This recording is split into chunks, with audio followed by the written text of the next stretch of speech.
तो आज पढ़ेंगे वर्क एंड एनर्जी। ठीक है, ऑल ओके, सब ठीक है? तो स्टार्ट करें। चलो स्टार्ट करते हैं बिना टाइम वेस्ट किए। आज कौन सा कलर लें? आज ऑरेंज लेते हैं। वर्क वर्क वर्क भाई, अबे कहाँ जा रहा है?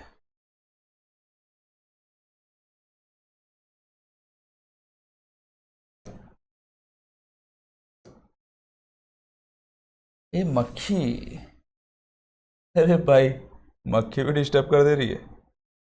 वाह, तो ये बात है। चलो कोई ना।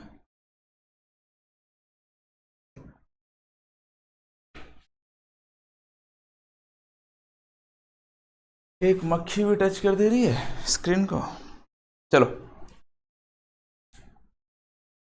ठीक है। वर्क क्या होता है? वर्क, काम करो भाई, काम।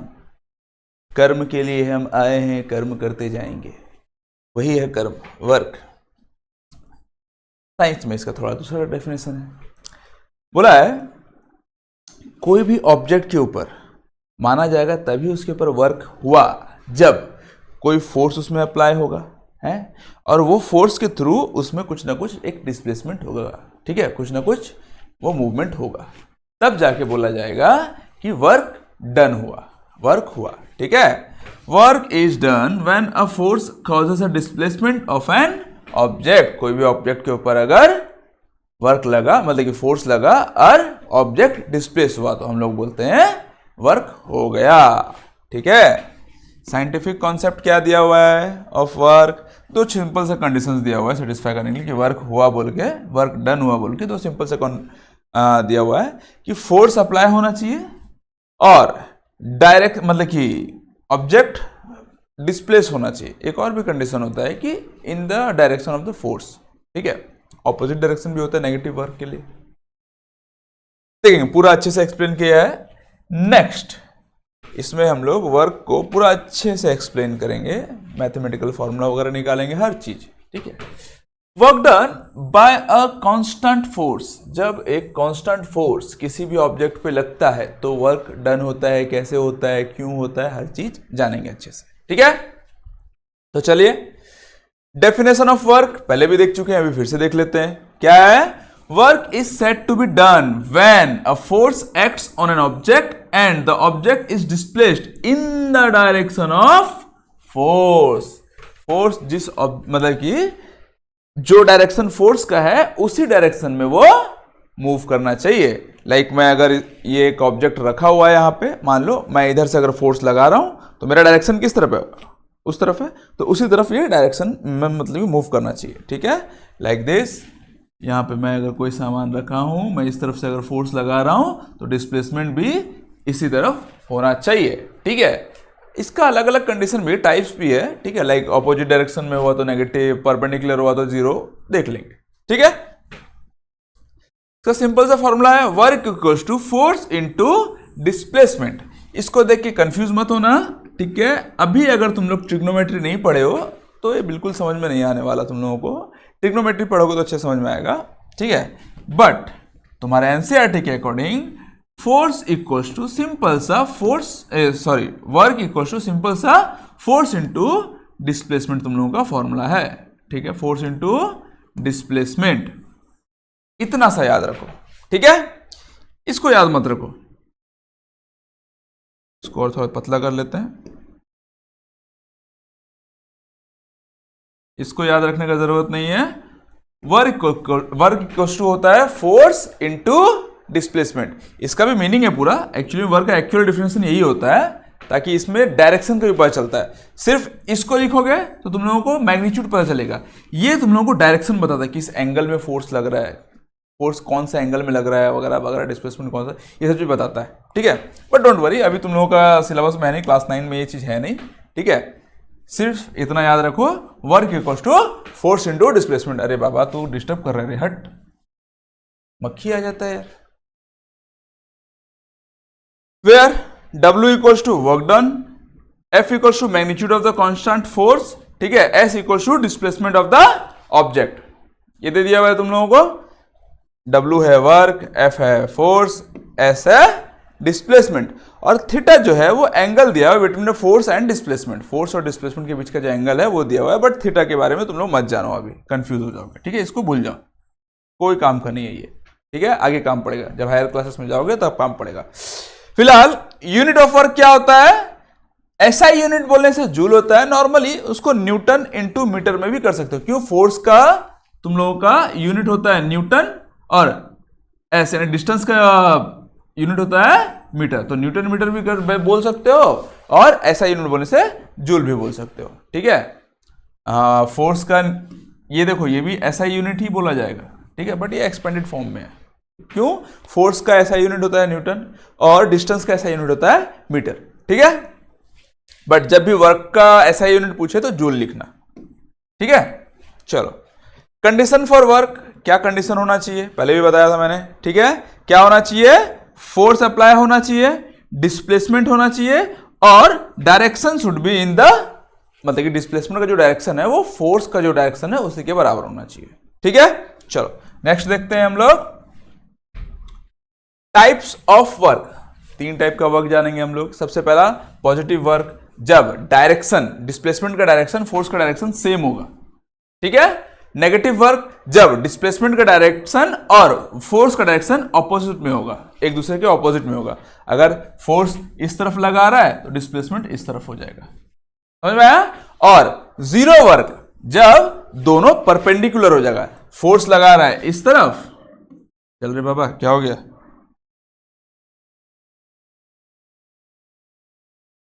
क्यों नहीं चल रहा यार, हाँ चला, क्या होते रहता है यार।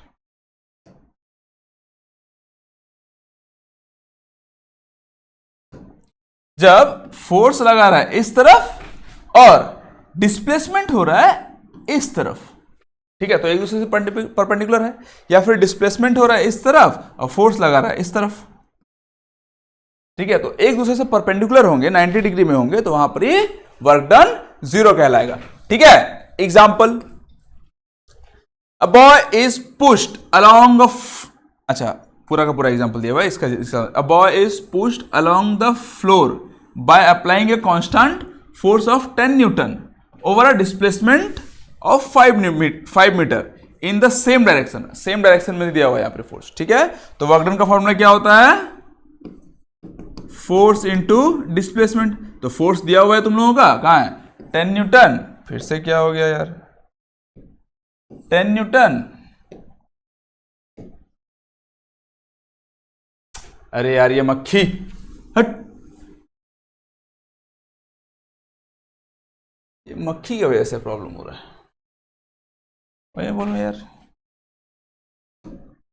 अरे यार अभी मक्खी के लिए कीटनाशक लेके आना पड़ेगा क्या, एक मक्खी कितना डिस्टर्ब कर सकती है, चलो कोई नहीं, देखते हैं। Work equals to force into displacement, तो फोर्स दिया हुआ है 10 न्यूटन, लिख देते हैं इसको 10 इंटू, और डिस्प्लेसमेंट दिया हुआ 5 मीटर इंटू 5 इक्वल्स टू हो गया तुम लोगों का 50 जूल, आंसर आ गया, ठीक है, समझ में आया। चलो आगे बढ़ते हैं। एनर्जी, एनर्जी क्या है, देखो बोलते हैं ना कोई भी काम करने से, क्या इतनी एनर्जी है, इतना ही काम कर सकता है और नहीं कर सकता, है ना, लाइक कोई पोस्ट कर रहा हो कोई चीज को, या फिर कोई दरवाजा तोड़ रहा है, इतनी एनर्जी है तेरे पास, देखे हो ना, तो सिंपल सी बात, energy is the capacity to do work, ठीक है, वो एक कैपेसिटी है, एनर्जी मतलब कैपेसिटी, जितना तुम्हारे पास एनर्जी है तुम उतना काम कर सकते हो, ठीक है, तो वही है, energy is the capacity to do work, an object which can do work is said to possess energy, जो भी ऑब्जेक्ट, मेनली इंसान पकड़ ले, जो भी ऑब्जेक्ट अगर कोई वर्क कर रहा है यानी कि उसके पास एनर्जी है, तभी वो वर्क कर पा रहा है, एनर्जी नहीं यानी कि सो जाएगा, तुम्हारे पास एनर्जी नहीं रहेगा तो क्या होगा, तुम काम कर पाओगे क्या? नहीं, मैं सोऊंगा, मेरे पास एनर्जी नहीं है भाई, आज बिल्कुल एनर्जी नहीं लग रहा, मेरे को सोना है भाई, खेलना नहीं, कुछ नहीं, कुछ नहीं करना, मेरे को सोना है ना? अगर एनर्जी नहीं है तो सोना है। इसीलिए एनर्जी क्या होता है? Capacity to do work. ठीक है, समझ में आया? चलो, relation between work and energy. Work और एनर्जी के बीच में क्या रिलेशन होता है देख लेते हैं। The object which does the work, फिर बैठा कहीं पे मक्खी।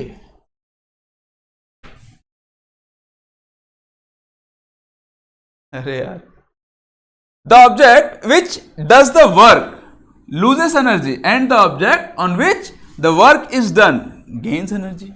जो भी ऑब्जेक्ट किसी दूसरे ऑब्जेक्ट पे वर्क कर रहा है, मान लो, ठीक है, लाइक ये मानुस है, बनमानुस है, जो भी है, इसके ऊपर वर्क कर रहा है। अगर ये इसको ठेलेगा या वर्क करेगा तो ये अपना एनर्जी इस पे ट्रांसफर कर रहा है ना? यानी कि ये एनर्जी इसको दे रहा है और ये एनर्जी इससे ले रहा है। वही बोला है यहाँ पे, the object which does the work loses energy, ये अपना एनर्जी लूज कर रहा है, and the object on which the work is done gain energy, ये एनर्जी गेन कर रहा है ना? उसी को दूसरा फॉर्म में बोला है, whenever work is done energy is transferred from one object to another, converted from one form to another. ठीक है, इसका कन्वर्जन भी अगर अभी होता है, जैसे कि तुम देखोगे पोटेंशियल एनर्जी, मैकेनिकल एनर्जी से इलेक्ट्रिकल एनर्जी बनता है, केमिकल एनर्जी से इलेक्ट्रिकल एनर्जी बनता है, अलग अलग फॉर्म से कन्वर्ट होता है। ठीक है, बहुत सारी चीजें आगे एग्जांपल्स में भी देखेंगे कुछ कुछ। ठीक है, तो work done on object equal to change in its energy. कोई भी ऑब्जेक्ट पे अगर वर्क हो रहा है तो उसका एनर्जी चेंज हो रहा है, ट्रांसफॉर्म हो रहा है, ट्रांसफर हो रहा है। ट्रांसफॉर्म ट्रांसफर दोनों अलग अलग चीजें, दोनों होता है ना? क्या एक फॉर्म से दूसरा फॉर्म में कन्वर्ट होगा तो ट्रांसफॉर्म हो रहा है ना? एक ऑब्जेक्ट से दूसरा ऑब्जेक्ट में जा रहा है, ट्रांसफर हो रहा है। समझ में आया? जैसे कि तुम्हारा डैम देखे हो ना, डैम से पानी गिरता है, ठीक है, डैम पोटेंशियल एनर्जी के बारे में आगे पढ़ेंगे हम लोग। ठीक है, डैम का पानी के पास रहता है पोटेंशियल एनर्जी, ठीक है, जब वो गिरता है वो मैकेनिकल एनर्जी में कन्वर्ट होता है। ठीक है, और गिरने के साथ साथ जब वो टरबाइन को घुमाता है तो वो इलेक्ट्रिकल एनर्जी में कन्वर्ट हो जाता है। ठीक है, तो ऐसे करके एक एनर्जी से दूसरा एनर्जी में ट्रांसफॉर्म हो रहा है। क्या? एनर्जी ट्रांसफॉर्म हो रहा है। और ट्रांसफर कैसे हो रहा है? ऐसे। ठीक है, समझ में आया? चलो आगे देखते हैं। इसका भी एसआई यूनिट जूल ही है, याद रखना, वर्क का भी एसआई यूनिट जूल है और एनर्जी का भी एसआई यूनिट जूल ही है। ठीक है, एनर्जी कोई सा भी हो उसका एसआई यूनिट जूल है। चलो, forms of energy, mechanical energy क्या होता है, पोटेंशियल एनर्जी और काइनेटिक एनर्जी। अभी आगे हम लोग पढ़ेंगे पूरा का पूरा पोटेंशियल एनर्जी, काइनेटिक एनर्जी क्या क्या होता है। ठीक है, हीट एनर्जी, ये सब चीज के बारे में पढ़ेंगे नहीं, बट खाली जान लो। ठीक है, हीट एनर्जी होता है, लाइट एनर्जी होता है, केमिकल एनर्जी होता है, इलेक्ट्रिकल एनर्जी होता है, साउंड एनर्जी होता है, न्यूक्लियर एनर्जी होता है, ऐसे बहुत सारे एनर्जीज होता है। ठीक है, चलो आगे हम लोग देखते हैं काइनेटिक एनर्जी। सबसे पहला काइनेटिक एनर्जी के बारे में आज हम लोग पढ़ेंगे। वर्क एनर्जी, वर्क तो पढ़ लिया, अब एनर्जी पढ़ेंगे हम लोग। ठीक है, तो डेफिनेशन क्या है? कोई भी एनर्जी है, कोई भी चीज मोशन में है, याद रखना उसके पास काइनेटिक एनर्जी है, यही है उसका डेफिनेशन। ठीक है, kinetic energy is the energy possessed by a body due to its motion. ठीक है, उसका मोशन के थ्रू जो भी एनर्जी है वही काइनेटिक एनर्जी है यार। कोई भी ऑब्जेक्ट अगर मोशन में है तो उसके पास एक एनर्जी रहता है, उसको हम लोग बोलते हैं kinetic energy. Every moving object has kinetic energy. Her moving object के पास काइनेटिक एनर्जी होता है, सिंपल सी बात है। एक्सप्रेशन फॉर काइनेटिक एनर्जी क्या होता है? देखो सिंपल से ये एक्सप्रेशन है। अब उसके बारे में थोड़ा सा बता दिया कि मास उसका m होता है, वेलोसिटी उसका v होता है, then kinetic energy equals to ये होता है ना, kinetic energy equals to half mv²। ये होता है मास ऑफ द ऑब्जेक्ट। कोई भी ऑब्जेक्ट जो कि मूवमेंट मतलब कि मोशन में है, ठीक है, उस ऑब्जेक्ट का मास होगा और उसका वेलोसिटी, कितना मोशन में है, कितना स्पीड में है, वो उसका वेलोसिटी। ठीक है, हाफ mv²। यहां पर दे दिया है m मास है, भी वेलोसिटी है, काइनेटिक एनर्जी है, उसका यूनिट भी जूल है, ऐसा यूनिट उसका भी जूल है, याद रखना। ठीक है, इट डिपेंड्स ऑन दो चीज, ऑब्वियसली यहां पर मास है और वेलोसिटी, दो ही चीज पर डिपेंड करेगा, मास एंड वेलोसिटी। ठीक है, ज्यादा हैवियर मास रहेगा, ज्यादा उसका काइनेटिक एनर्जी रहेगा, और वेलोसिटी अगर उसको 2 बढ़ाओगे तो वो 4 बढ़ जाएगा, है ना? क्यों? स्क्वायर है, वही स्क्वायर में हो जाता है ना। If kinetic energy increase 4 times, sorry, kinetic energy increases 4 time if velocity is double, velocity double होगा तो काइनेटिक एनर्जी 4 टाइम बढ़ जाएगा। अगर ट्रिपल हुआ तो 9 टाइम बढ़ जाएगा। चौपल हुआ यानी कि इसको 4 बार कर दोगे, 4 गुना बढ़ा दोगे तो वो बढ़ जाएगा 16 टाइम्स, क्या? Kinetic energy. ठीक है, चलो नेक्स्ट देखते हैं हम लोग derivation of the formula. Kinetic energy का फॉर्मूला निकाल लेते हैं थोड़ा सा हम लोग। सबसे पहले देखो सिंपल सा ये दिया हुआ है, मास है, फोर्स है, ठीक है, F इक्वल्स टू फोर्स है, M इक्वल्स टू मास है, ठीक है, और S इक्वल्स टू डिस्प्लेसमेंट है, V स्क्वायर वेलोसिटी है। ये तो सिंपल सा बात है, ठीक है। हम लोग डिराइव करेंगे वर्क का फॉर्मूला से, ठीक है। वर्क इक्वल्स टू हम लोग को पता है क्या होता है, फोर्स इंटू डिस्प्लेसमेंट, है ना। Work equals to force into displacement होता है। अब इसी से हम लोग पूरा का पूरा काइनेटिक एनर्जी का फॉर्मूला निकालेंगे, ठीक है। तो चलो देखते हैं। सबसे पहले work equals to force equals to displacement होता है, ठीक है। हम लोगों को थर्ड इक्वेशन पता है मोशन का, क्या होता था, 2as equals to v square minus u square. ये क्या है, ये है एक्सेलरेशन, ये है एक्सेलरेशन, ये है डिस्टेंस, ये है फाइनल वेलोसिटी, ये इनिशियल वेलोसिटी, है ना। अब किसी के ऊपर भी वर्क कर रहे हैं हम लोग, लाइक यहां पे दिया हुआ है तुम लोगों का, let a constant force is applied, let a body of mass m at rest, ठीक है। बॉडी है जो कि रेस्ट में है, रेस्ट में मतलब खड़ा है भाई, वो कोई मूवमेंट नहीं करे, कोई मोशन नहीं है उसमें, ठीक है। तो ऐसे बॉडी क्या रेस्ट में रहता है, उसका इनिशियल वेलोसिटी जो होता है 0 होता है ना, 0 होता है। तो हम लोग इसको डायरेक्ट लिख सकते हैं, एस निकालना है हम लोगों को, s equals to b square, ये तो 0 हो गया, डिवाइड बाय 2a लिख सकते हैं हम लोग, है ना। ये एस यहीं पर है, 2a डिवाइड हो गया इस तरफ जाके, और ये तो हो गया 0, तो मैं डायरेक्ट लिख दिया हूं, ठीक है। अब इसके बाद हम लोगों को पता है फोर्स का, तुम लोगों का फोर्स का फॉर्मूला क्या होता है, F equals to mass into acceleration, ठीक है। अब देखो वर्क में हम लोग इन दोनों को वैल्यू को डाल सकते हैं, फोर्स का वैल्यू मिल गया और डिस्टेंस का वैल्यू मिल गया है, वर्क में दोनों का वैल्यू को डाल देते हैं। वर्क का वैल्यू कितना हो जाएगा, तुम लोगों का हो जाएगा, फोर्स हो गया मास इंटू एक्सेलरेशन, डायरेक्ट लिख देता हूं मैं, mass into acceleration into v square by 2a, है ना। अब ये a कट जाएगा, a कट गया, कितना बच गया तुम लोगों के पास, 1/2 है, इसको इधर लिख देता हूं मैं, 1/2 m बचा, m इंटू वी स्क्वायर बचा, वी स्क्वायर, यही तो है काइनेटिक एनर्जी। अरे यही है ना, है ना, ये ना काइनेटिक एनर्जी बाबा, वही लिखा हुआ है तुम्हारा। वर्क इक्वल्स टू दिया है फोर्स इंटू डिस्प्लेसमेंट, वहाँ हैंडराइटिंग वगैरह कचरा वगैरह लगे, इधर से आराम से अच्छे से लिख लो, ठीक है। If the body at starts from rest, initial velocity 0, distance तुम लोगों का मिल गया v square by 2a, also F equals to mass into acceleration, substituting in किसमें, ये वर्क डन में अगर हम लोग इसको सब्सटीट्यूट करेंगे, वर्क इक्वल्स टू होता है force into displacement, work equals to हो गया मास इंटू एक्सेलरेशन, ये वाला लगा दिए और s का वैल्यू लगा दिए यहाँ पे, है ना।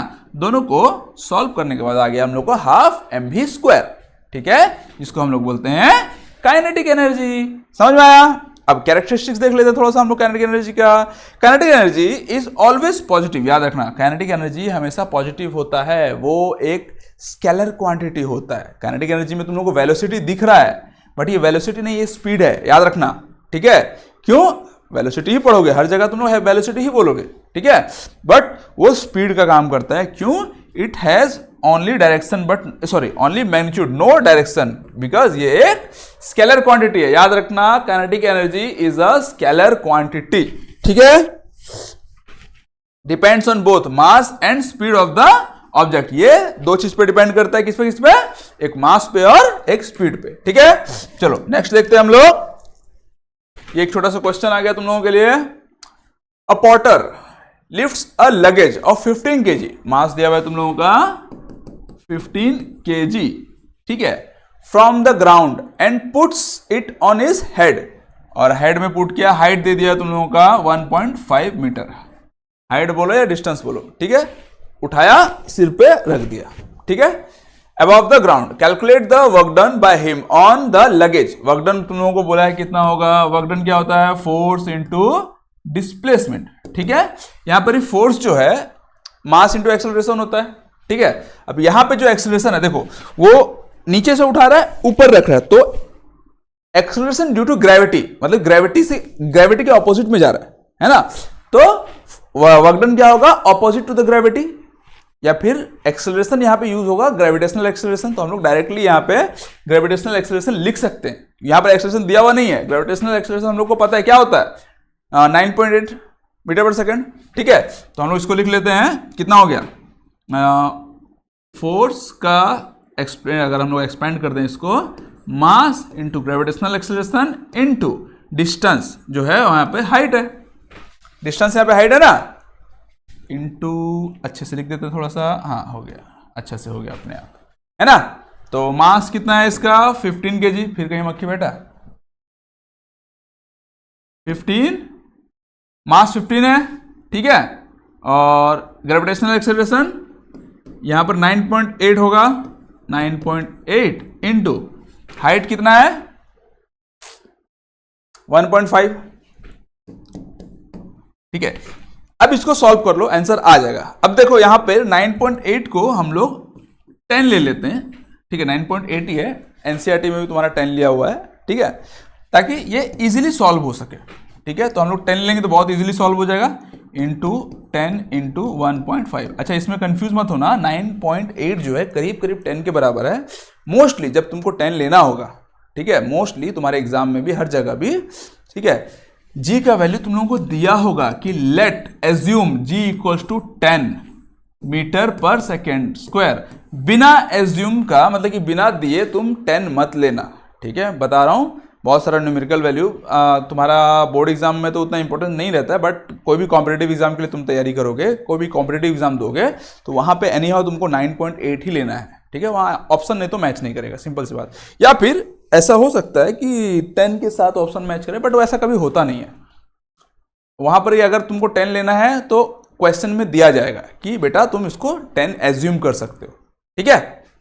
बट अगर नहीं दिया है तो 9.8 में ही काम चलेगा तुम लोगों का, ठीक है। यहां पर हम लोग 10 ले लिए हैं, तो 10 अगर मल्टीप्लाई कर देते हैं इसमें से 15, तो 15 इंटू 15 हो जाएगा, 15 इंटू 15, इसका वैल्यू होता है 225, ठीक है, समझ में आया। चलो नेक्स्ट क्वेश्चन देखते हैं हम लोग। An object of mass 15 kg is moving with a uniform velocity of 4 meter per second. What is the kinetic energy possessed by the object? Kinetic energy का फॉर्मूला तुम लोगों को पता है, kinetic energy होता है हाफ mv स्क्वायर, ठीक है। यहां पर आपको मास भी दिया हुआ है, वेलोसिटी भी दिया हुआ है, सिंपल पुट कर दो, आंसर आ जाएगा। लिख लेते हैं हम लोग, हाफ मास दिया हुआ है तुम्हारा 15 इंटू वेलोसिटी दिया हुआ है 4 का स्क्वायर, 4 इंटू 4 लिख देता हूं, स्क्वायर को हम लोग 4 इंटू 4 लिख सकते हैं, ठीक है।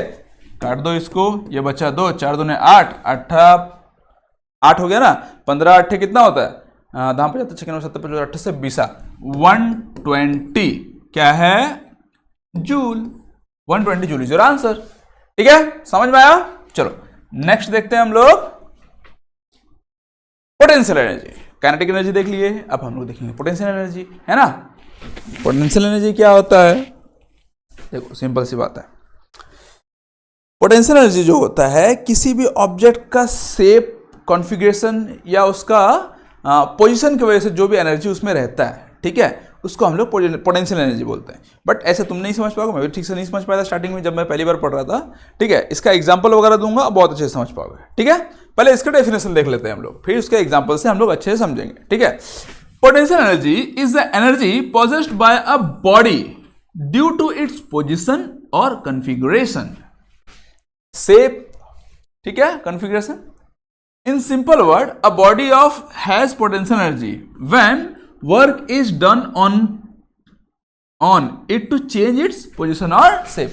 कोई भी बॉडी का पोजीशन या शेप चेंज करने में जो एनर्जी, जो भी वर्क उसमें डन किया जाता है, वर्क किया जाता है, ठीक है, उस एनर्जी को हम लोग बोलते हैं पोटेंशियल एनर्जी, ठीक है। डोंट वरी, अब इसका एग्जांपल से हम लोग बहुत अच्छे समझ पाएंगे पोटेंशियल एनर्जी एक्चुअल में क्या होता है।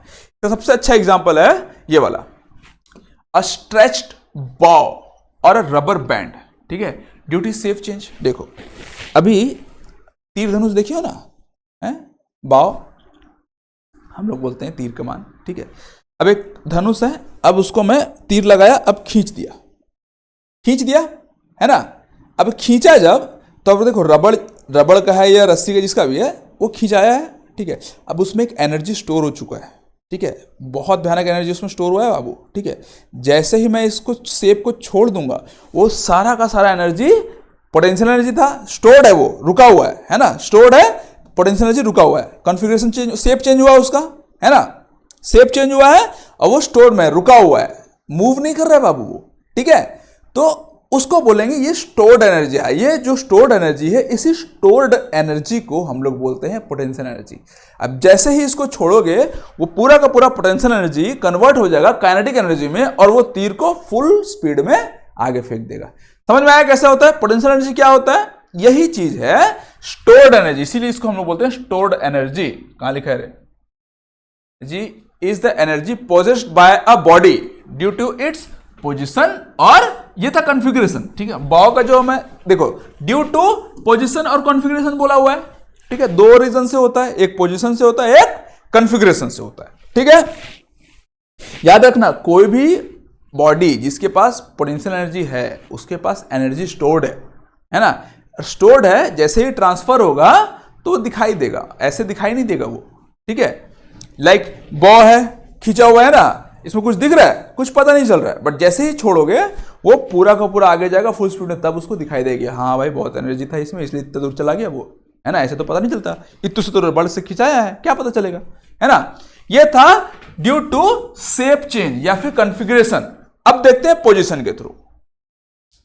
इसका नॉर्मल एग्जांपल बोल सकते हो, stone held at a height, ठीक है। एक स्टोन है, ठीक है, ज्यादा मास पकड़ो तो इतना बड़ा पकड़ के, है ना। नॉर्मल जमीन पे रखा हुआ है, हालांकि उसमें कुछ ना कुछ पोटेंशियल एनर्जी रहता है, बट ठीक है, रखा हुआ है।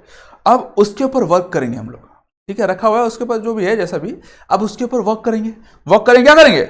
मैं उसको पकड़ा, मैं उसको ऐसे कर पकड़ा और इसके ऊपर उठाया, है ना। ऊपर उठाया तो मैं अगेंस्ट ग्रेविटी के अगेंस्ट में उसमें वर्क करा, मेरे को कुछ ना कुछ वर्क करना पड़ रहा है ना। बिना वर्क का तो ऊपर उठेगा नहीं, अगर उसको छोड़ दूंगा तो वैसे नीचे में ही रह जाएगा।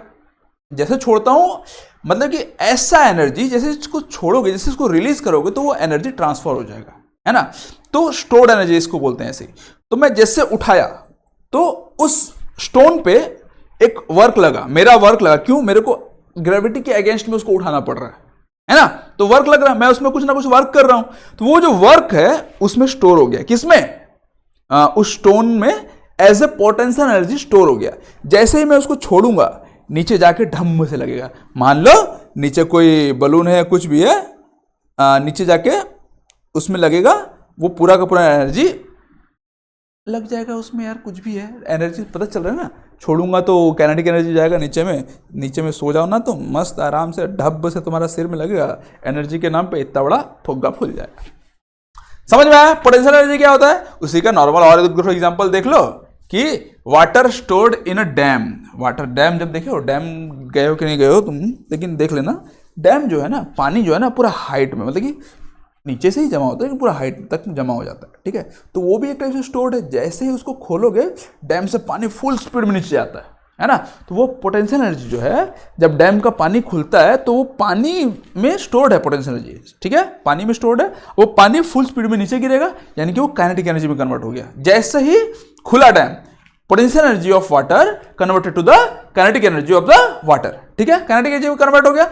और वही काइनेटिक एनर्जी जब टरबाइन को घुमाता है ना, टरबाइन को घुमाएगा, यानी कि वही काइनेटिक एनर्जी अब इलेक्ट्रिकल एनर्जी में कन्वर्ट हो जाएगा। देख रहे हो कन्वर्जन, देख रहे हो कन्वर्जन, है ना।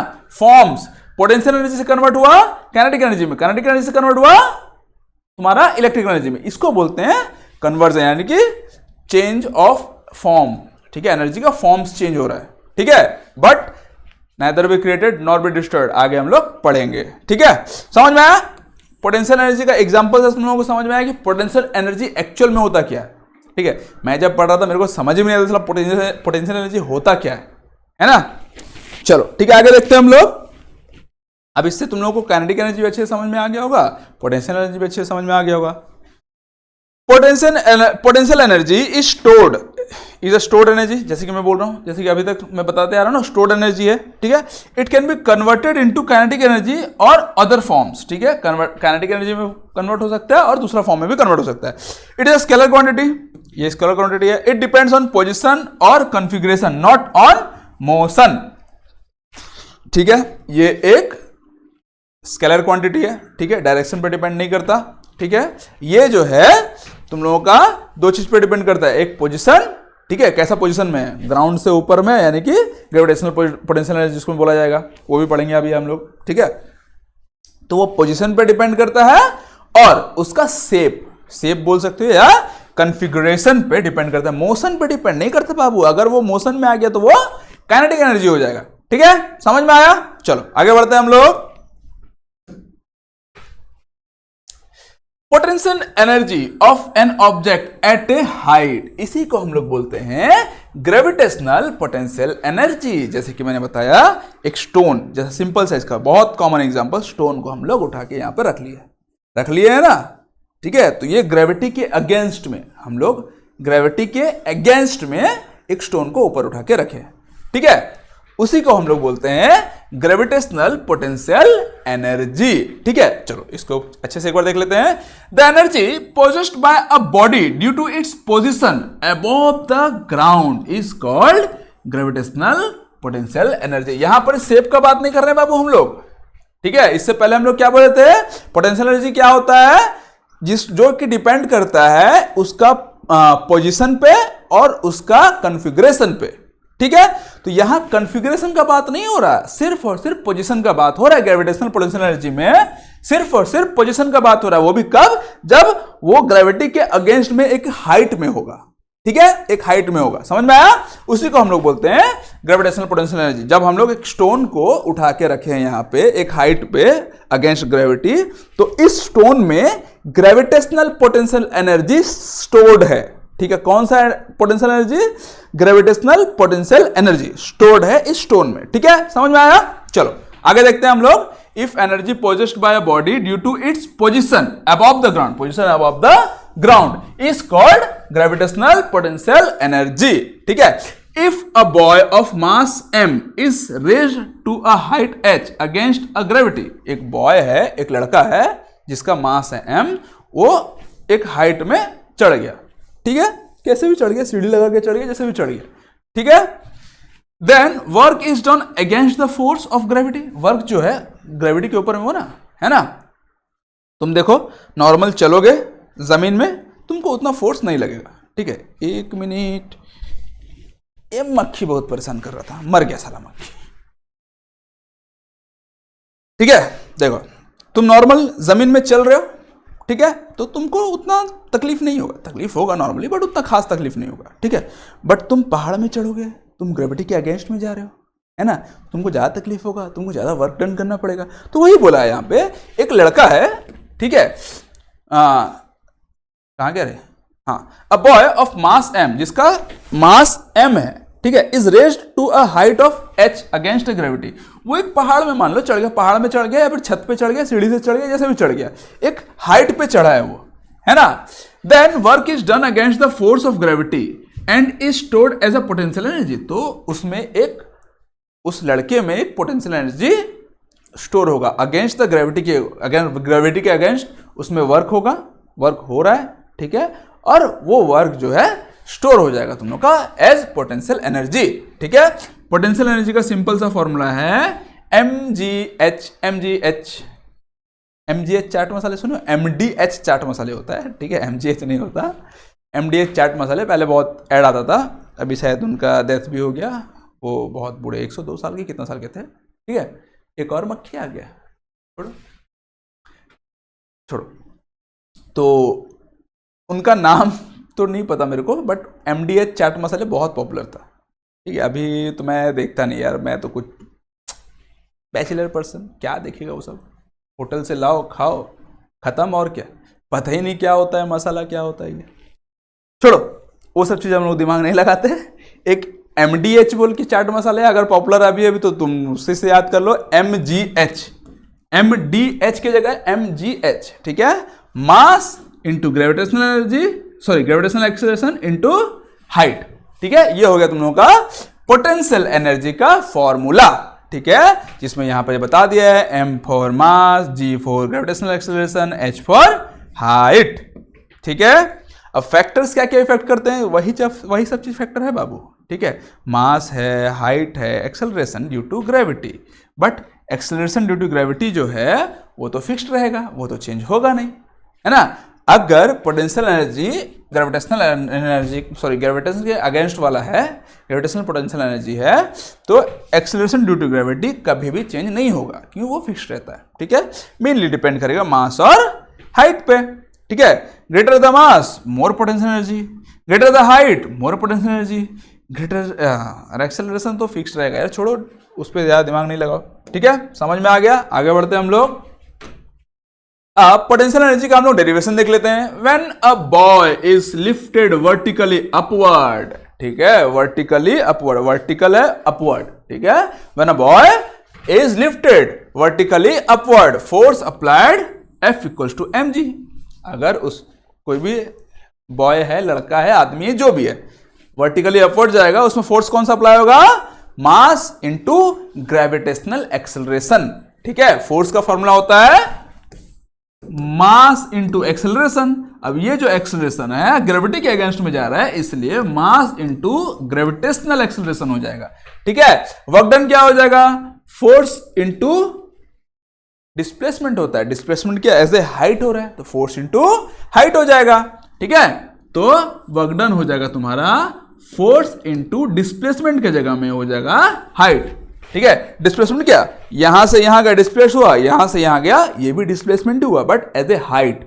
ठीक है, हाइट में जा रहा, तो हम लोग हाइट मेजर कर लेते हैं उसका, तो वर्क डन हो गया तुम लोगों का फोर्स इंटू हाइट। तो अब इन दोनों का वैल्यू को पुट कर देते हैं, है ना। F क्या है, ये वाला है, mass into gravitational acceleration into height, आ गया तुम्हारा पोटेंशियल एनर्जी। कितना सिंपल था, है ना।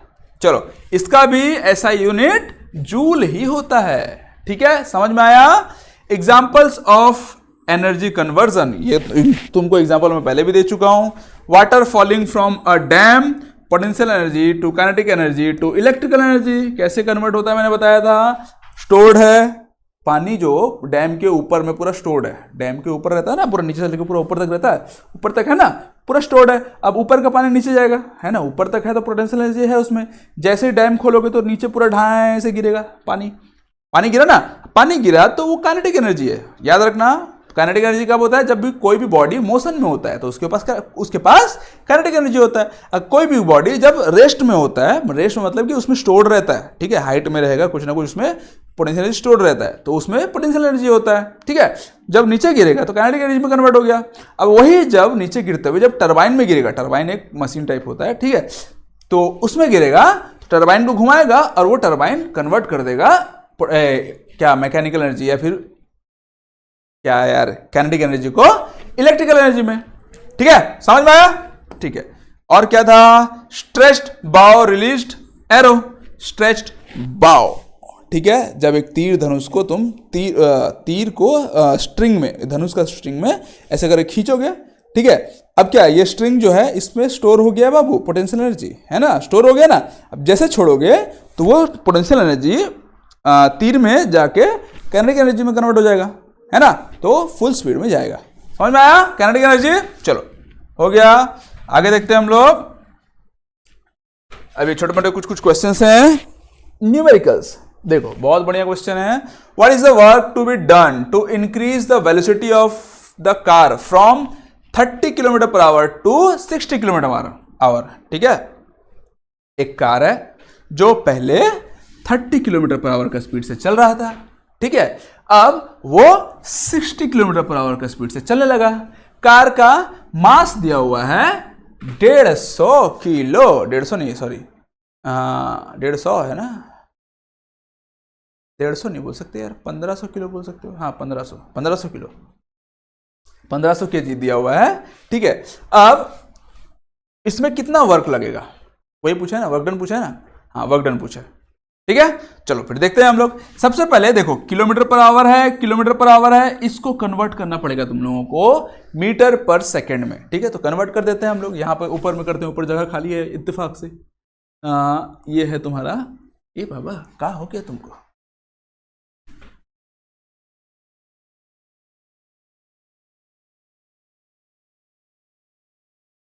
क्या हटा ही देते हैं यार ऊपर वाला झमेला। हाँ चलो नीचे देखते हैं। ठीक है,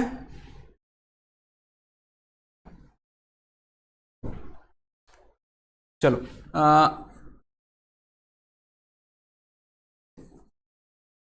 30 किलोमीटर पर आवर है, तो इसको हम लोग को सबसे पहले किलोमीटर से मीटर में कन्वर्ट करने के लिए 1000 मल्टीप्लाई करते हैं हम लोग, डिवाइडेड बाय, अब आवर को सेकंड में मल्टीप्लाई करने के लिए 60 इंटू 60 डिवाइड कर देते हैं। या तो 60 इंटू 60 डिवाइड कर दो, या फिर 3600 डिवाइड कर दो, बात एक ही है।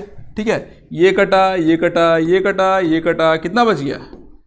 30 इंटू 10 बाय 6 इंटू 6, है ना। ये 6 से कटेगा 3, 30 बार 6 पंचे 30 होता है, तो 5 हो गया।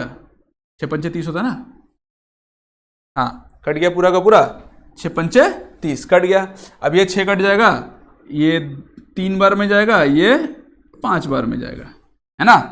2 का टेबल में 6 जाता है 3 बार में, 2 का 2 4 6, और 10 जाता है 5 बार में। तो ये हो गया तुम्हारा 25/3, है ना। अब सेम टू सेम यहां पे 50 वाला केस हो जाएगा, 60 वाला केस सॉरी। तो 60 इंटू 1000 बाय 60 इंटू 60, है ना, यही तो है। अब ये तो 60 डायरेक्ट टू डायरेक्ट कट जाएगा, ये 1 0 1 0 कटा, बच गया तुम्हारे पास 100/6। अब ये 2 का टेबल में 3 बार में आएगा, और ये 2 का टेबल में 50 बार में आएगा। 50/3 is your answer, metre per second, metre per second. ठीक है, तो तुम लोगों का इनिशियल वेलोसिटी कितना हो गया? 25/3 metre per second. Final velocity कितना हो गया? 50/3 मीटर पर सेकेंड। ठीक है, मास दिया हुआ है तुम्हारा 1500 kg। ठीक है, अब निकालने क्या बोला है? वर्क। तो वर्क का फॉर्मूला हम लोगों को पता है, क्या होता है? फोर्स इंटू डिस्प्लेसमेंट, ये ना। अब देखो ये बॉडी ऑलरेडी मूवमेंट में है, मूव कर रहा है। ठीक है, तो यहां पर फोर्स के लिए हम लोग को चाहिए मास इंटू एक्सेलरेशन। अब एक्सेलरेशन ड्यू टू ग्रेविटी इसमें यूज नहीं कर सकते, एक्सेलरेशन है नहीं, तो हम लोग इसमें यूज करते हैं तुम्हारा ये third motion of equation, third equation of motion, sorry third equation of motion क्या था? 2as equals to v square minus u square. ठीक है, ये इसको यूज कर सकते हैं हम लोग। ठीक है, W equals to mass, acceleration और डिस्टेंस। तो A और S, देखो यहां पे AS है ना, ये AS को हम लोग लिख सकते हैं v square minus u square by 2, लिख सकते हैं ना। अब इसी को हम लोग यहां पर AS as a AS use कर सकते हैं। ठीक है, अब एक बात बताओ, हम लोगों को पता है यहां पे नहीं कुछ नहीं, नॉर्मल है। ठीक है, इनिशियल वेलोसिटी 0 होता तो मस्त होता है, एक बार में आंसर निकल जाता, बट इनिशियल वेलोसिटी यहाँ पे है ना, क्या है? 25/3 मीटर पर सेकेंड। तो हम लोग इसको यूज कर लेते हैं, तो वर्क डन हो जाएगा तुम लोगों का। मास तो है तुम लोगों का 1500 इंटू फाइनल वेलोसिटी। अच्छा, इसको पहले यूज नहीं करते भाई, बहुत कचरा हो जाएगा, बहुत लंबा चौड़ा हो जाएगा। ठीक है, हम लोग पहले इसको लिख लेते हैं, W equals to mass into, ये 2 को मैं इधर लिख देता हूं, डिवाइडेड बाय 2। ठीक है, इनटू, ठीक है, ये देखो AS के जगह में मैं इसको पूरा का पूरा लिख रहा हूं। ठीक है, तो 2 को पहले इधर लिख लिया, v square minus u square लिख लेता हूं मैं, इतना लिख सकता हूं, है ना। फिर उसके बाद v स्क्वायर m/2, इसका वैल्यू मैं अभी पुट नहीं कर रहा हूं। v स्क्वायर हो गया तुम लोगों का 25, नहीं फाइनल वेलोसिटी जो है 50/3 का स्क्वायर माइनस 25/3 का स्क्वायर, है ना। इसको लिख सकता हूं, बी स्क्वायर माइनस सी स्क्वायर आ गया, ठीक है। अच्छा इधर का मैं मिटा देता हूं थोड़ा सा,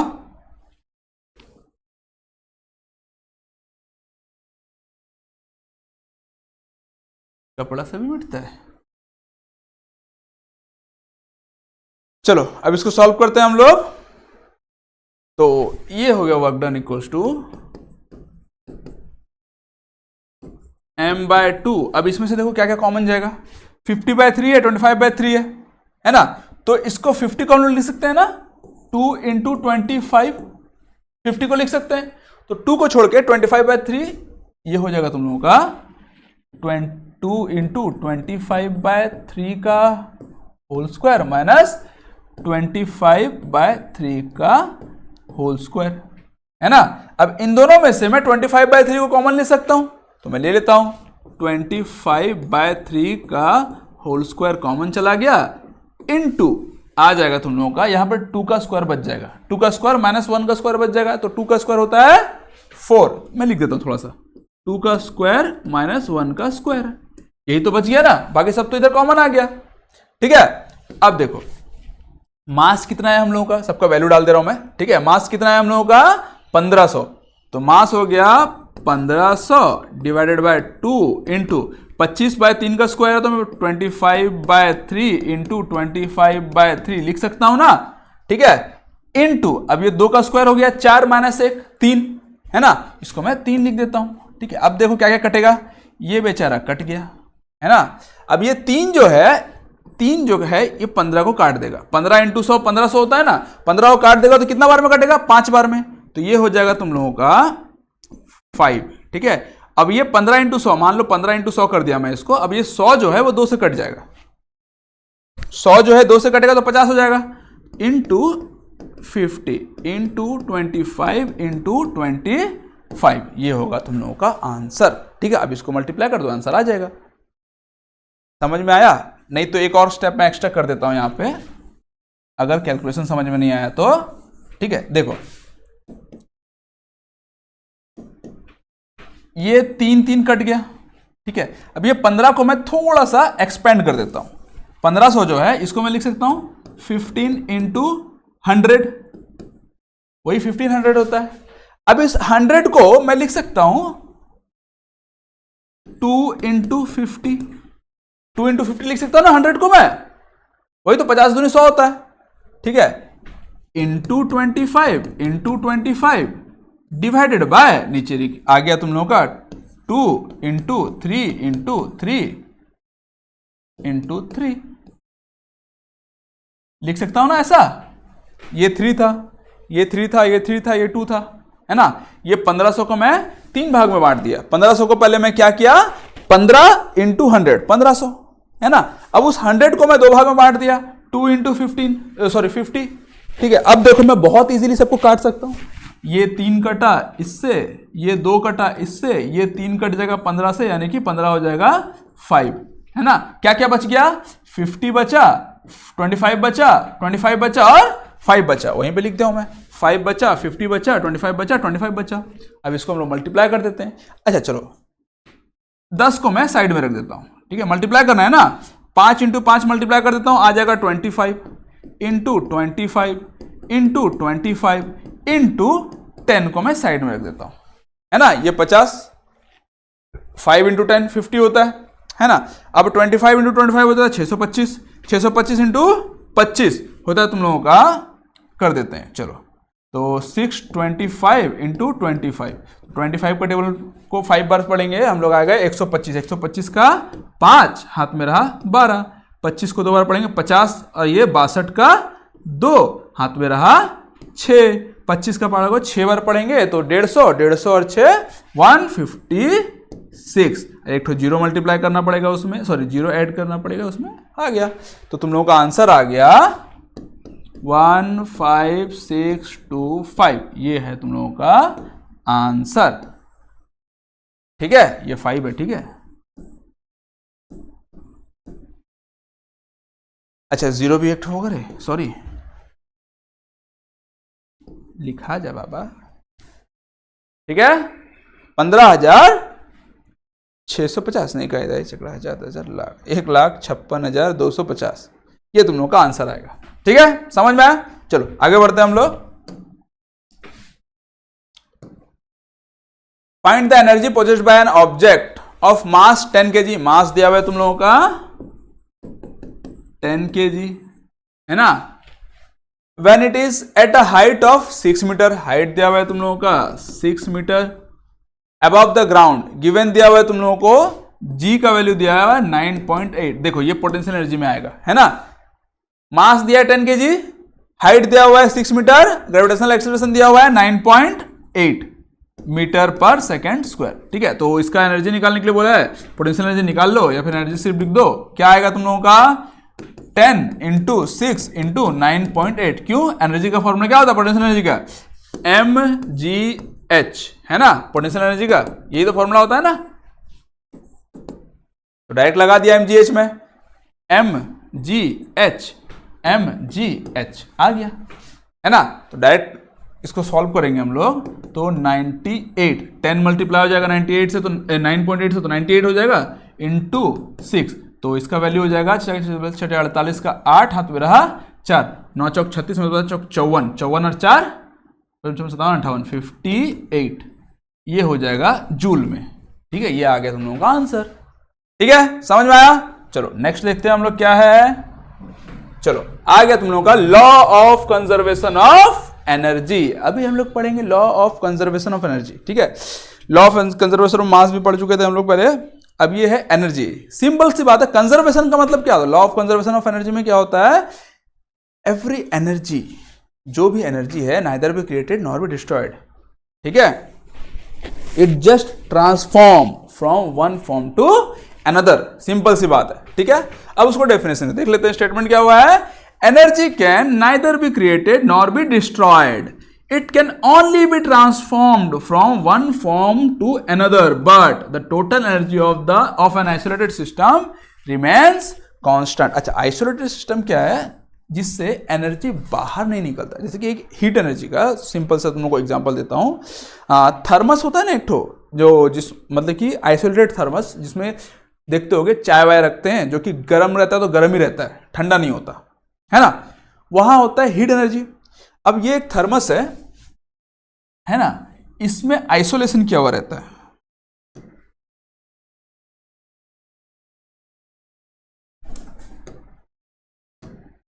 ये यहां पे कुछ ऐसा एक मटेरियल दिया रहेगा, पूरा गद्दा जैसा, जिससे कि एनर्जी जो है ना बाहर नहीं निकलेगा। नहीं तो क्या है, हीट को नॉर्मली अगर खुला छोड़ दो तो हीट एनर्जी ना एनवायरनमेंट में कन्वर्ट सप्लाई हो जाता है और ठंडा हो जाता है, कोई भी चीज़ रहता है।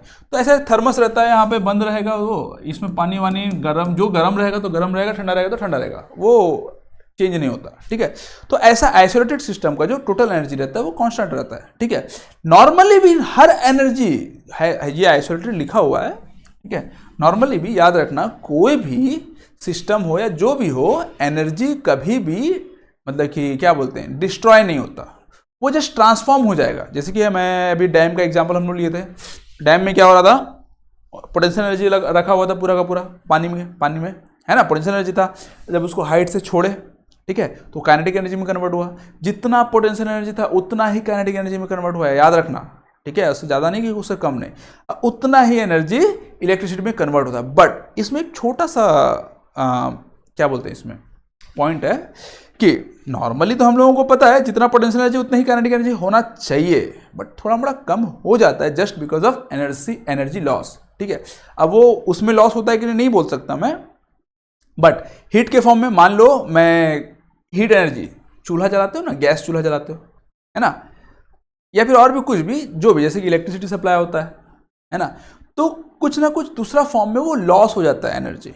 ठीक है, लाइक अगर गैस आइसोलेटेड सिस्टम नहीं रहा मान लो, ठीक है, और आइसोलेटेड सिस्टम नहीं है, नॉर्मली किसी ढक्कन में रखे हो, तो हीट एनर्जी जो है ना, बाहर से देखना, बाहर से हीट एनर्जी लॉस होता रहता है। एक कोई भी बर्तन है, बर्तन पूरा गर्म हो जाएगा, वही गर्म बाहर निकलता जाएगा। ठीक है, तो वैसे करके एनर्जी लॉस भी होता है। बहुत सारा केसेस अलग अलग आता है, जब तुम लोग डिटेल्स में इसके बारे में पढ़ोगे बाद में तो वो अच्छे से जानोगे। ठीक है, कि एनर्जी लॉस क्या होता है। एनर्जी बहुत सारा अलग अलग फॉर्म में लॉस होता है, तो जिसकी वजह से एनर्जी कुछ ना कुछ कन्वर्ट होता है, वो भी याद रखना, वो भी कन्वर्ट हो रहा है। लॉस हो रहा है मतलब क्या, वो दूसरा फॉर्म में कन्वर्ट हो जा रहा है। ठीक है, जैसे कि हम लोग को पोटेंशियल एनर्जी काइनेटिक एनर्जी में कन्वर्ट करना है, पूरा का पूरा कन्वर्ट नहीं होता, कुछ ना कुछ रह जाता है, कुछ ना कुछ दूसरा फॉर्म में कन्वर्ट हो जाता है ना। तो ऐसे ही करके कुछ ना कुछ फॉर्म में एनर्जी लॉस होता है। अगर आइसोलेटेड सिस्टम रहा तो कंप्लीटली कांस्टेंट रहेगा, बट आइसोलेटेड सिस्टम नहीं रहा तो कुछ ना कुछ लॉस होगा, बट दूसरा फॉर्म में कन्वर्ट होता है। वेस्ट नहीं होगा कि डिस्ट्रॉय नहीं होगा, याद रखना, energy neither be created nor be destroyed, it just transform from one form to another. ठीक है, वो अनदर एक भी हो सकता है, दो भी हो सकता है, तीन भी हो सकता है। जैसे कि हीट एनर्जी है तो वो इलेक्ट्रिकल में भी कन्वर्ट हो सकता है, मैकेनिकल में भी कन्वर्ट हो सकता है, केमिकल में भी कन्वर्ट हो सकता है, दो तीन ठो में कन्वर्ट हो सकता है, बट वो डिस्ट्रॉय नहीं होगा, ये याद रखना। ठीक है, चलो, total energy before equal to total energy after, ये कंफर्म्ड है। बिफोर एंड आफ्टर आपका टोटल एनर्जी फिक्स्ड रहेगा। ठीक है, some energy may appear to be lost as heat और sound, but it still exist in another form. ठीक है, जैसे कि मैकेनिकल एनर्जी से, पोटेंशियल एनर्जी से, वही मैं सोच रहा था कौन सा फॉर्म में लॉस होगा। डैम से जो पानी गिरता है, साउंड के फॉर्म में कुछ ना कुछ एनर्जी लॉस हो सकता है। साउंड हो रहा है ना, पूरा भयानक साउंड होता है सब, जब पानी गिरता है पूरा सरसरामत साउंड होता है। ठीक है, तो वो साउंड के फॉर्म में कुछ ना कुछ एनर्जी लॉस हो सकता है। ठीक है, बट कन्वर्ट होगा, एक काइनेटिक एनर्जी में एक साउंड एनर्जी थोड़ा बहुत कन्वर्ट हो जाएगा। ठीक है, लॉस मतलब कि डिस्ट्रॉय नहीं होगा। Potential energy plus kinetic energy equals to constant. ठीक है, mgh plus half mv square equals to constant, इसको याद रखना। ठीक है, इसका मतलब क्या है बता रहा हूं। During the free fall of the object, जब कोई भी ऑब्जेक्ट फ्री फॉल है, नीचे में गिर रहा है फ्रीली, ठीक है, the decrease in potential energy at any point in its path appears as the equal amount of increase in kinetic energy। ठीक है, कोई भी ऑब्जेक्ट है, डैम का पानी ले रहा है, जो भी हो, कोई भी ऑब्जेक्ट जब फ्री फॉल नीचे गिर रहा है, देखो ये फ्री फॉल है ना, फ्री फॉल जब नीचे गिर रहा है तो अभी तो ये पोटेंशियल, अभी इसमें पोटेंशियल एनर्जी स्टोर है बाबू, ये जो पेन है इसमें भी पोटेंशियल एनर्जी स्टोर्ड है। ठीक है, जब मैं छोड़ूंगा, जैसे मैं छोड़ा, पोटेंशियल एनर्जी कन्वर्ट हो गया काइनेटिक एनर्जी में, तो जितना पोटेंशियल एनर्जी था उतना ही पोटेंशियल एनर्जी काइनेटिक एनर्जी में स्टोर्ड हो गया, सॉरी कन्वर्ट हो गया। ठीक है, वही बोला है। अब टोटल जब कैलकुलेट करूंगा मैं, पोटेंशियल एनर्जी इनिशियल में, फाइनल में, काइनेटिक एनर्जी इनिशियल में, फाइनल में जब कैलकुलेट करूंगा, at the end answer same ही आएगा। ठीक है, there is thus a continual transformation of gravitational potential energy into kinetic energy. Total mechanical energy, potential energy remains constant throughout the motion. ठीक है, जैसे कि मैंने बताया, total energy, total kinetic plus मैं जब कैलकुलेट करूंगा, इसमें पोटेंशियल एनर्जी इनिशियल स्टेज में कितना था, फाइनल स्टेज में कितना है, काइनेटिक एनर्जी इनिशियल स्टेज में कितना था, फाइनल स्टेज में कितना है, जब दोनों को कैलकुलेट करूंगा तो दोनों सेम ही आएगा। ठीक है, इसका इनिशियल फाइनल, इसका इनिशियल फाइनल, दोनों सेम आएगा। समझ में आया? तो ऐसे करके हम लोग बोलते हैं कि टोटल एनर्जी जो है वो कांस्टेंट होता है, कभी भी क्रिएट नहीं हो। पूरा यूनिवर्स में कोई भी एनर्जी जो है ना क्रिएट होता है ना डिस्ट्रॉय होता है, वो जस्ट ट्रांसफॉर्म हो जाता है एक फॉर्म से दूसरा फॉर्म में। ठीक है, जैसे कि सोलर एनर्जी, अरे बहुत सारा चीज है यार, छोड़ो। ठीक है, समझ में आया? Conservation of law of energy यही बोलता है, law of conservation of energy यही बोलता है आपको। अब rate of doing work, rate मतलब सिंपल सी बात, डिवाइडेड बाय टाइम। रेट बोला है यानी कि टाइम से डिवाइड कर दो। ठीक है, वर्क डिवाइडेड बाय टाइम कर देने से आपको निकलता है पावर। ठीक है, किसके पास कितना पावर है ना। पावर और एनर्जी को रिलेट मत करना बाबू। ठीक है, पावर जो है, एनर्जी जो है वो वर्क है। ठीक है, वर्क करने का कैपेसिटी है, और पावर जो है कितना वर्क कर रहा है ना। एनर्जी क्या है, वर्क करने की कैपेसिटी है। ठीक है, और पावर एक टाइप से उसका मेजरमेंट है कि वो कितना एनर्जी है, कितना देर तक वो काम कर सकता है, कितना देर तक। ठीक है, पावर मतलब कितना टाइम तक। समझ में आया? वही है। तो पावर क्या है? Power is defined as the rate of doing work और the rate of transfer of energy. ठीक है, रेट ऑफ डूइंग वर्क कितना देर तक वो काम कर सकता है, या फिर rate of transfer of energy कितना देर तक वो एनर्जी ट्रांसफर कर सकता है, देर, टाइम। ठीक है, power measure the speed of work done, that is how fast और slow a work is done, कितना टाइम तक बोलो, या कितना जल्दी बोलो, या कितना स्लो बोलो, ठीक है, समझ में आया? If an agent does a work W in time t, the power is given by, वही जैसे कि मैं बताया, टाइम को डिवाइड कर दो, रेट मतलब क्या, टाइम को डिवाइड कर दो, खत्म, power equals to work by time, power equals to W by t, खत्म, यही तो है पावर बेटा, और है क्या? हाँ, यूनिट ऑफ पावर देख लो, वाट बोलते हैं। वाट एक तो जेम्स वाट नामक साइंटिस्ट था, इनके ऑनर में दिया गया है, सिंबल इसका W है, वाट का सिंबल है W, वाट का सिंबल है छोटा बेटा W, छोटा W बेटा, W ही दिखेगा बाबा, ठीक है, यहाँ यूनिट है W, वर्क जो है, वर्क का सिंबल है W, और यहाँ यूनिट जो है उसका सिंबल है W, ठीक है, जैसे कि जूल का सिंबल था ना J, एनर्जी का सिंबल है E, बट उसका यूनिट जो है J से डिनोट किया जाता है, ठीक है, वैसे ही यहां पर पावर का जो यूनिट है वो W से डिनोट किया जाता है, वाट, ठीक है, वाट लिखते हैं हम लोग उसको, ठीक है, 1 watt equal to 1 joule per second, joule per second, ठीक है, वर्क का, वर्क बाय टाइम है ना, तो वर्क का यूनिट होता है जूल और टाइम का यूनिट होता है सेकेंड, तो जूल पर सेकेंड, इसको हो गया तुम लोग का unit of power. We can obtain average power by dividing the total energy consumed by the total energy time taken, total energy by total time कर दो, हो गया average energy, sorry average power, ठीक है। चलो आगे देखते हैं example, an object of mass 12 kg, mass दिया हुआ है तुम्हारा, अच्छा व्हाइट से करते हैं ज्यादा मजा आएगा,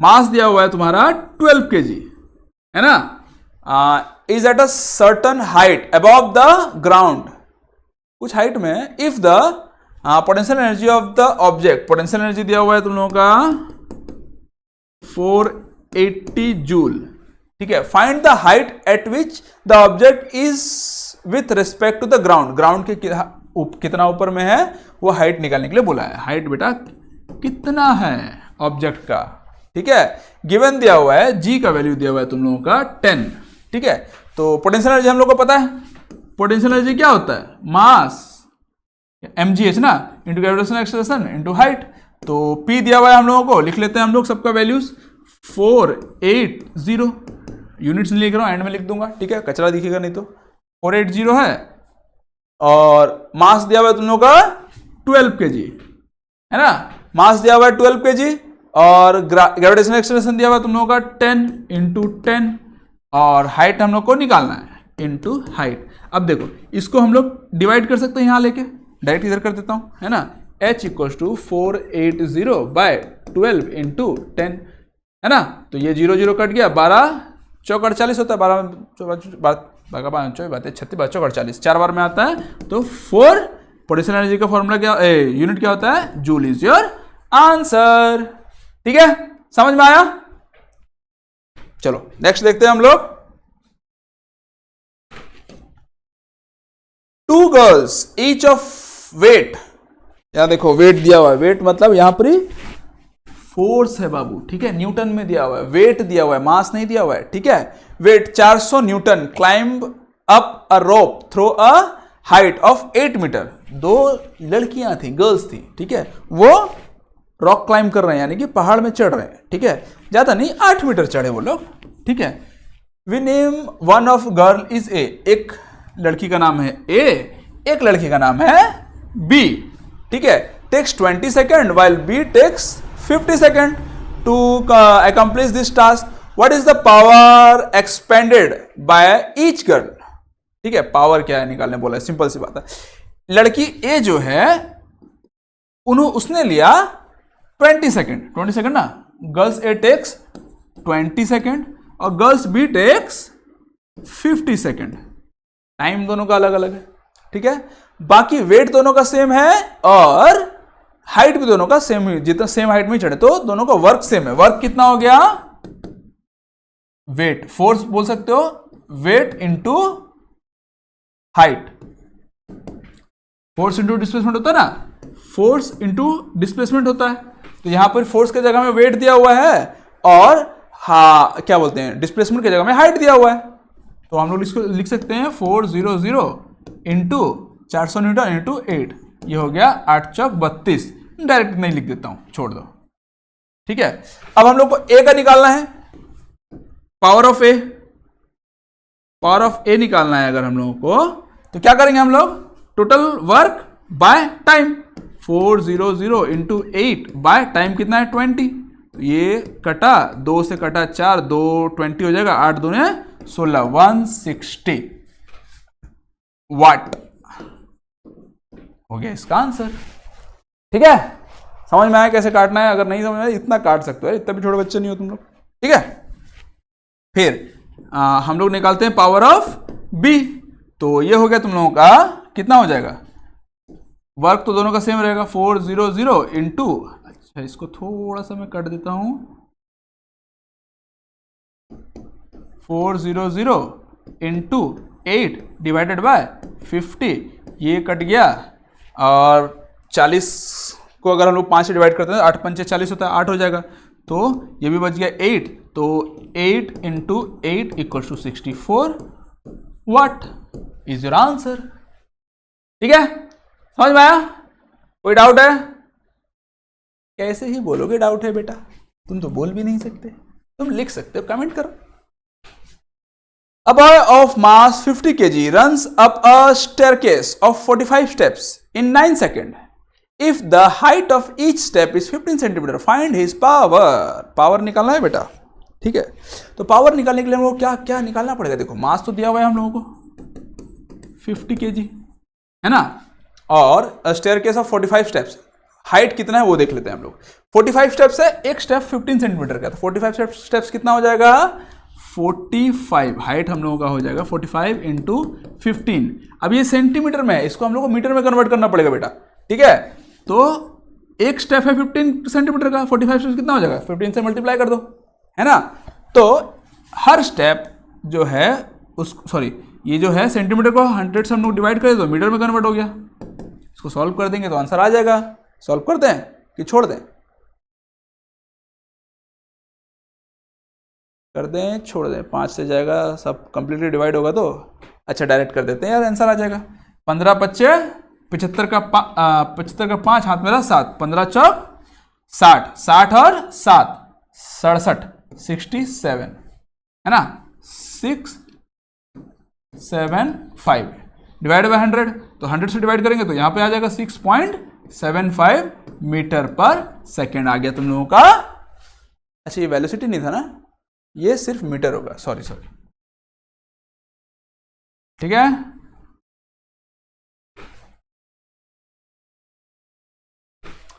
ये आ गया तुम लोगों का हाइट, हाइट मिल गया, मास मिल गया, और क्या चाहिए तुम लोग को? क्या निकालना है तुमको? पावर निकालना है ना, तो एम जी दिया हुआ है, हाइट भी दिया हुआ है, mgh मिल गया तुम लोगों को, वही तो है वर्क। पावर क्या होता है, एनर्जी बाय टाइम या फिर वर्क बाय टाइम, तो एनर्जी तुम लोग को मिल गया, तो पावर हो गया तुम लोगों का mgh बाय टाइम। m दिया हुआ है तुम लोगों का 50 इंटू जी दिया हुआ है तुम लोगों का 10 इंटू हाइट दिया हुआ है तुम लोगों का 6.75 डिवाइडेड बाय टाइम दिया हुआ है तुम लोगों का 9 सेकेंड, है ना। अब देखो ये 2 जीरो है ना, इन दोनों जीरो को इसमें अगर हम लोग मल्टीप्लाई कर देते हैं, ये जो पॉइंट है ना इधर शिफ्ट हो जाता है ना, तो इसको मैं लिख सकता हूं 5 इंटू 675 बाय 9। ठीक है, अभी 9 का टेबल्स में कटेगा, काट के देखते हैं। 9 2 18 9 63 9 7 63 64 67, हाँ ये कट जाएगा, 9 से कट जाएगा, बहुत आसानी से कट जाएगा ये। ठीक है, मैं तो ऐसे डायरेक्ट काट दूंगा, फिर तुम लोगों के लिए यहाँ पे दिखा देता हूँ एक बार। ठीक है, 675, ठीक है, 9 7 63 आता है, 63 4 5 9 5 45 आता है, तो 45 कट गया, 75 आया। ठीक है, 9 से इसको काटेंगे तो ये आएगा 75। अब ये 75 को 5 से मल्टीप्लाई कर दो, आंसर आ जाएगा। फिर भी एक बार मल्टीप्लाई कर देता हूं मैं, 5 5 25 का 5 हाथ मेरा 2, 7 5 35 36 37 37 375 पावर का वाट, वाट लागली 375 वाट इसका आंसर आ जाएगा। ठीक है, समझ में आया? चलो आगे बढ़ते हैं हम लोग। कमर्शियल यूनिट ऑफ एनर्जी, बस इतना है तुम लोग का, ये लास्ट हो गया। ठीक है, 1 किलोवाट आवर होता है किलोवाट आवर, याद रखना, ठीक है। 3.6 इंटू 10⁶ जूल। अब इसके बारे में ज़्यादा कुछ जाना है नहीं। The energy used in household, industries and commercial establishments are usually expressed in kilowatt hour. जितना भी एनर्जी वगैरह हम लोग यूज़ करते हैं ना, घर में इलेक्ट्रिसिटी, इलेक्ट्रिक पावर वगैरह यूज़ करते हैं ना, मीटर लगे रहता है ना, उसको किलोवाट आवर से कैलकुलेट किया जाता है, सिंपल सी बात। और 1 किलोवाट आवर 3.6 इंटू 10⁶ जूल होता है, याद रखना, 1 किलोवाट आवर, ठीक है। ये एनर्जी है, कमर्शियल यूनिट ऑफ एनर्जी, ठीक है। चलो यहां तक आपका हो गया कंप्लीट। अब इसके ऊपर कुछ बेसिक क्वेश्चंस जिससे आपको पता चलता है कि आपका जो बेसिक्स है वो क्लियर हुआ है या नहीं हुआ है, ठीक है। ये क्वेश्चंस बेसिक्स क्लियर रहता है आपको। जितना भी मैंने अभी चैप्टर मतलब कि जितने भी टॉपिक्स वगैरह पढ़ा है, जितना भी कॉन्सेप्ट वगैरह पढ़ा है, उसमें से आपका बेसिक्स क्लियर है कि नहीं है। और न्यूमेरिकल्स है, बेसिक्स क्लियर करने के बाद आप न्यूमेरिकल्स कर सकते हो, बहुत अच्छे से होगा, ठीक है। अब बेसिक्स क्लियर है कि नहीं, सब एक एक पॉइंट आपको याद है कि नहीं, वो सब चीज हम लोग देख लेते हैं, ठीक है। चलो, work is said to be done when there is no force applied, the body does not move, a force acts on a body and the body moves in the direction of force। सी होगा, है ना। चलो देखो, अगर तुमको खुद से question करना है ना बेटा, जब भी क्वेश्चन आए पॉज कर लो, आराम से पहले सॉल्व करो, उसके बाद प्ले करो, देखो फिर आंसर सही आ रहा है नहीं आ रहा है, ठीक है। The SI unit of work क्या होता है, जूल होता है बेटा, है ना। 1 जूल इक्वल टू कितना होता है, न्यूटन इंटू मीटर, है ना।